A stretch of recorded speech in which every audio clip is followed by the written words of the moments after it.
and welcome to the Diabetes Army Rebuild podcast. My name is Dan. I was a type 2 diabetic, now officially a pre-diabetic.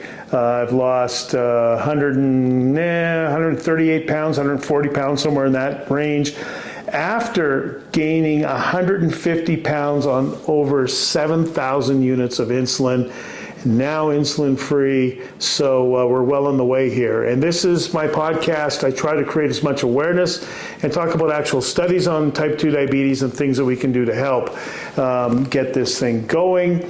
We are brought to you by the Unity Wellness Group, and let's kick this thing off with sleep this week. I want to really talk about type 2 diabetes and sleep. I have 4 pillars to type 2 diabetes and getting people better with type 2 diabetes.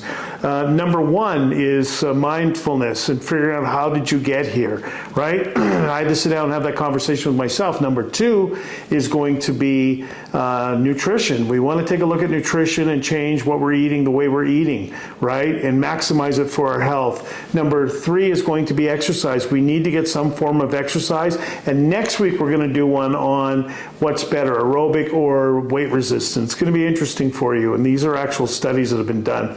And number 4 is sleep and rest, imperative sleep and rest. So I want to talk about that today and give you some insights on it, so we can move forward and try to work our way towards getting off of meds and becoming healthy again. So let's talk about sleep and rest. The first thing I want to start with is sleep apnea.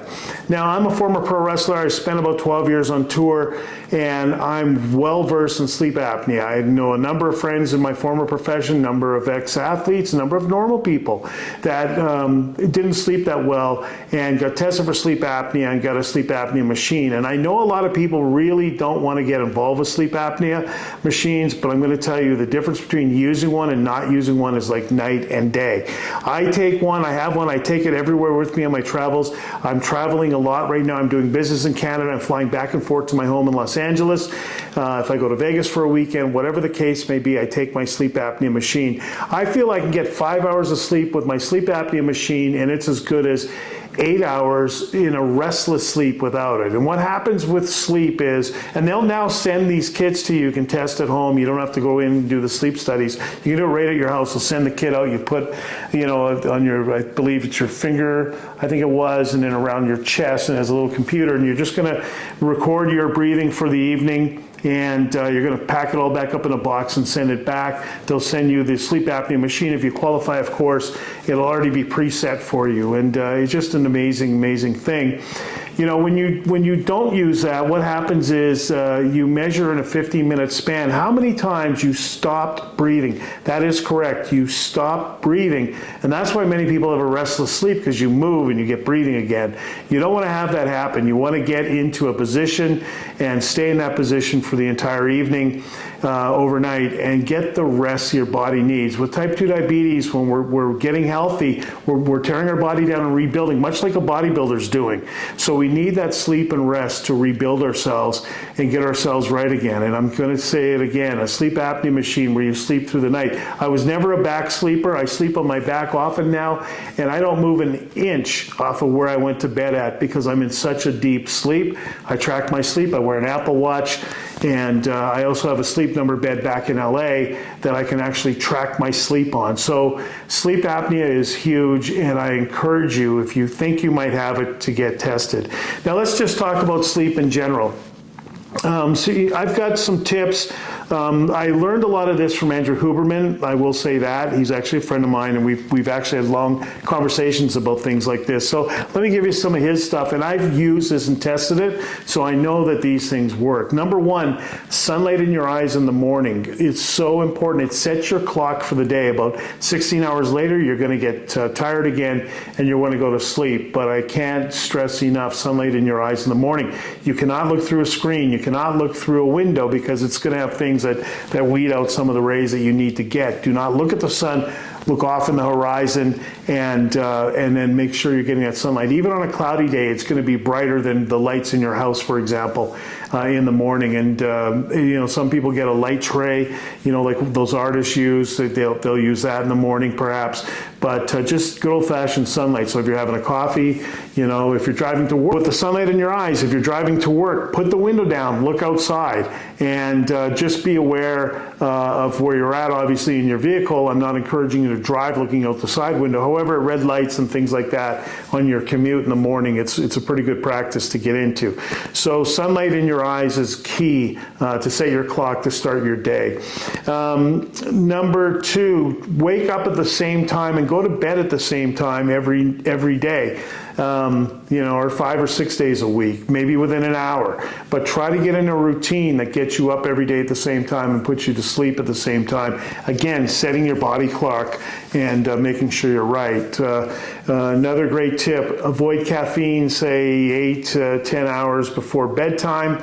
You know, you want to get that caffeine through your body, and that includes things, coffees, teas. I drink a decaf tea at night.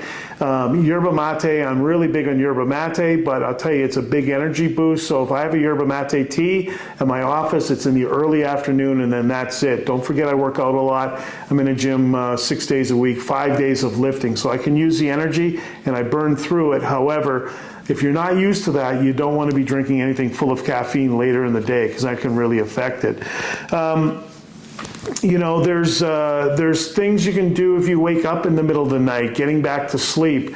So a couple of things. Inositol is a natural, you know, herb. You can buy it on Amazon, wherever.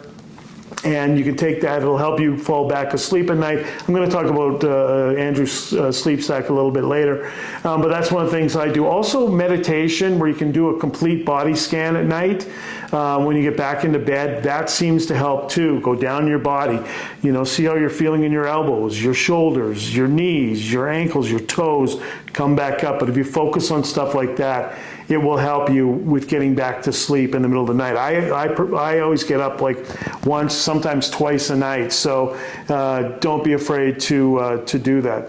Avoiding bright lights late in the evening, like an hour before you go to bed. That's another one.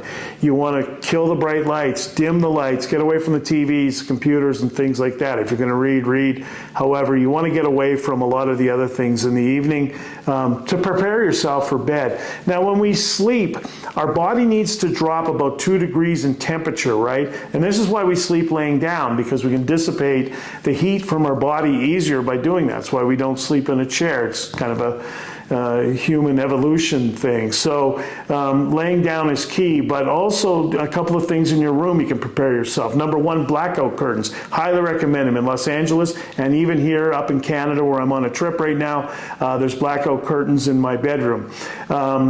I live by the ocean, so I have the window open at night, nice and cool. The ocean air is really cool. It brings the temperature down. Up here, I leave the air conditioning on at night. So there's a lot of things you can do to prepare yourself as far as cooling down the temperature so you'll sleep better. A lot of companies are coming out now with sleep pads that'll actually, you can set the temperature on it and you can actually sleep on a cooler bed. You know, the big knock on some of those foam beds when they came out is they were really hot. Hard to sleep when the bed's hot. So you can get one of those pads and cool your environment down with that. Limit daytime naps. Daytime naps are actually good. I am a really busy executive, so I don't really get a lot of time to nap, but when I do, 10 minutes seems to be my sweet spot, but don't go over 90 minutes because you'll have a hard time falling asleep. Keep the naps short. They're very effective and they're good. Let's see, what else can we do here? Let's talk about Andrew's sleep stack, and I've tried this and it's worked. Always check with your doctor before you take anything. I repeat, check with your doctor. He talks about taking magnesium threonate. He talks about taking apigenin, theanine, and again, I add in the inositol because that helps me get to sleep faster. That combination there will stop you thinking. It'll slow your brain down, so you're not going to be wired as you go to bed, as they call it, right? So you want to you want to try to get as good a sleep as you possibly can with it. Also, looking at the setting sun or late in the afternoon, that also helps. So not only the morning, but if you can get some of that in the afternoon, that's going to help you with your sleep as well. Alcohol. I know a lot of people like to have a glass of wine, they like to drink, so that's understandable. However, it is going to affect your sleep. If you've ever been out for a wild night on the town, ask yourself, how did you sleep after? Because often alcohol is going to affect your restlessness through the night. So, and by the way, when you're waking up at night, generally what you're doing is you're going to go through sleep patterns at night.